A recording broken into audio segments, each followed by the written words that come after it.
Hey everyone!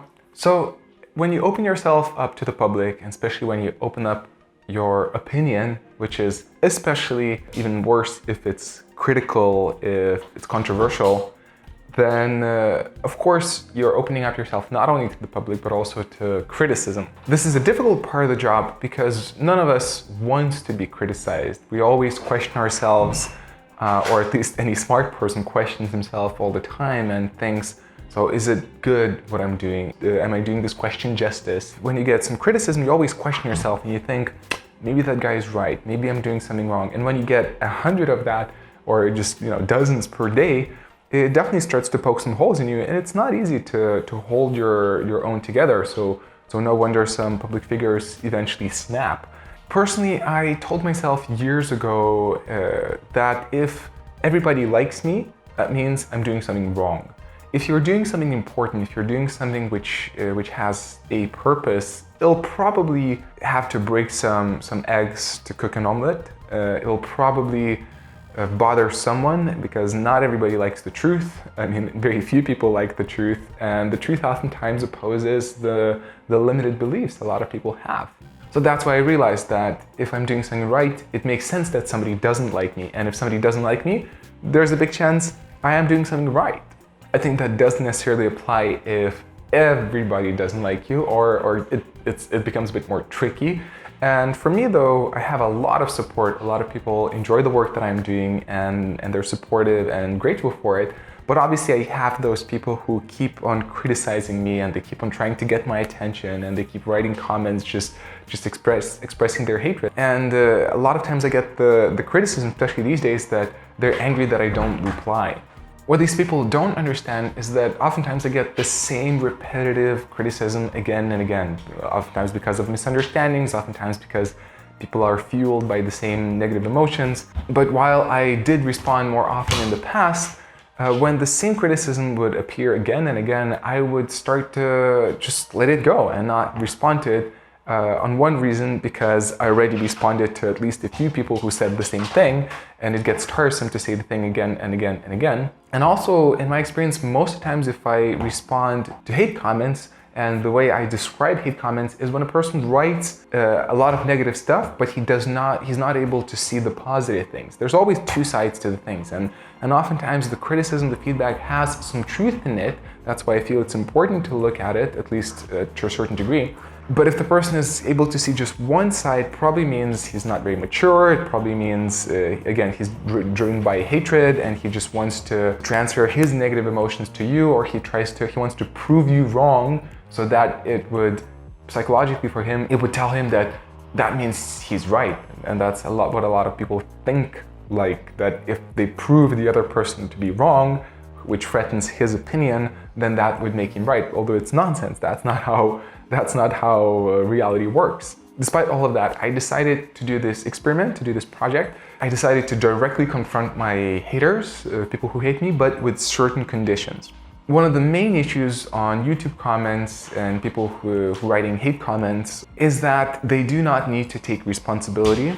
That's a big one. So oftentimes it's not their name, it's not their surname. They do not share what background they have. They do not need to show their face. They do not need to live with the consequences. If they were wrong, they will most likely never admit that they were wrong, and they'll never experience the impact in their lives for making that shitty comment. One more thing I hate about hating comments online, especially on YouTube, is that text is so easy to misinterpret. It's impossible for me to write back to everyone, and so even if I do, then people just make up their own ideas about what I wrote, and then it takes a day for them to write back, and then it keeps coming back and forth, and there's no direct contact. There's no body language. There's no feeling of the other person. There's no knowledge of his background from where he taking that information. There's no way to double check and say, so did I understand what you're saying right? There's none of that direct connection with which you can play and realize what is really going on. As the famous saying goes though, you always have a plan until you get punched in the face. I think the same is with criticism.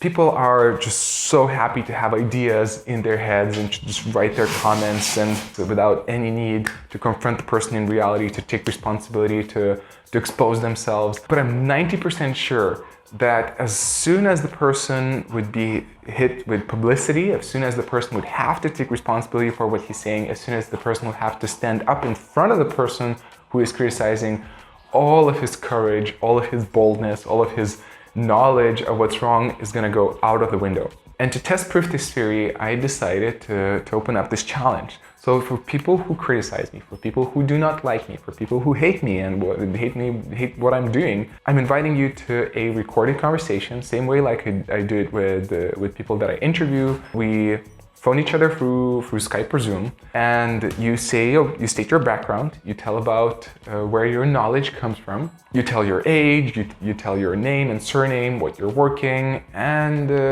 we get to know each other, and then seeing each other face to face, even though online, you tell me what I'm doing wrong, and you try to prove me wrong for the whole world to see. So basically, if you're so sure that I'm doing something wrong, if you're so sure that I am wrong, then obviously you will be able to prove it, right? I mean, why shouldn't you? If you're right, there's no reason for you not to do this. There's no reason for you not to prove to the world how bad I am. But of course, I will have my chance to say my counter-arguments. I will have my chance to question your arguments, and I will have a chance to express myself fully without the barriers of just text. Funny enough, I already offered this challenge to a few of my haters, 3 specifically. None of them agreed. They all had their backup plans. They still blame me and saying, oh, this is just another game of mine or whatever. You know, who's playing games here? Am I hiding? Am I not the one exposing my own personal life and my own personal identity for you to criticize? Or am I not the one who's admitting his faults and questioning everything publicly? Or is it you who's just trying to provoke things by writing text without taking any responsibility? So if some of you really do not want to play this game anymore, write me into my email, info@rokasleo.com. We'll set up a recorded conversation, and I promise you, if you will prove to me during the conversation that I'm wrong, that I'm an evil person, that I'm a narcissist, or whatever, then I will still publish it, no questions asked, and everybody will get to see how you prove me to be wrong. Now, if you won't accept this challenge, I will ask you directly to tone down your criticism, to be much more respectful, to be much more polite, to be much more humble, to realize that maybe what you're saying is wrong, and to admit that from straight away.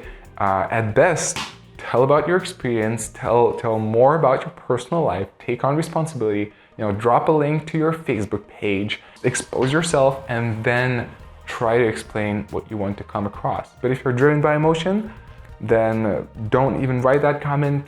Drop me an email, let's meet face to face, and let's do this. So do you guys think someone is gonna do that? Are you the person who wants to connect with me live and to have this intense conversation? I'm looking forward to know. Yeah, hopefully someone will agree, although I have a lot of doubts. Until then, I wish you to own your journey.